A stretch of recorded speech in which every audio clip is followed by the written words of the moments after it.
మీరే ఒకసారి చూడండి, పత్తి చేనులో వచ్చిన పూత వచ్చినట్లుగానే రాలిపోతుంది. అయితే ఈ పత్తి సాగులలో చూసుకున్నట్లయితే హార్మోన్స్ లోపం కానీ, న్యూట్రియంట్స్ లోపం కానీ, వర్షాలు అనేటివి ఎక్కువగా ఉన్నప్పుడు ఈ పత్తి సాగులలో పూత పిందె అనేది ఎక్కువగా రాలిపోతూ ఉంటుంది.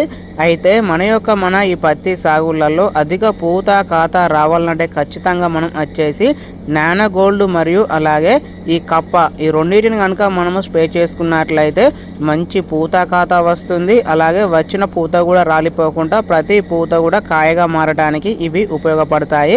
అయితే ఈ నానో గోల్డ్లో వచ్చేసి 16 రకాల సూక్ష్మ మరియు ఈ ప్రధాన పోషకాలు అనేటివి ఇందులో ఉంటాయి. దీన్ని వచ్చేసి మనం ఏ మందుతో పాటైనా మిక్స్ చేసుకొని మనము స్ప్రే చేసుకోవచ్చు. ఎకరానికి వచ్చేసి లీటర్ చొప్పున మనము స్ప్రే చేసుకోవాల్సి ఉంటుంది. దీన్ని కనుక మనము స్ప్రే చేసుకున్నట్లయితే మంచి పూత కాత అనేది వస్తుంది. అలాగే మళ్ళీ ఒక 7 రోజులు అయిన ఆ తర్వాత దీన్ని మనము మళ్ళీ స్ప్రే చేసుకోవాల్సి ఉంటుంది. ఇందులో వచ్చేసి seaweed, vitamins, minerals, carbohydrates, proteins ఇందులో ఉంటాయి. దీన్ని వచ్చేసి మనము ఒక ఎకరానికి 1 లీటర్ చొప్పున మనము స్ప్రే చేసుకోవాల్సి ఉంటుంది.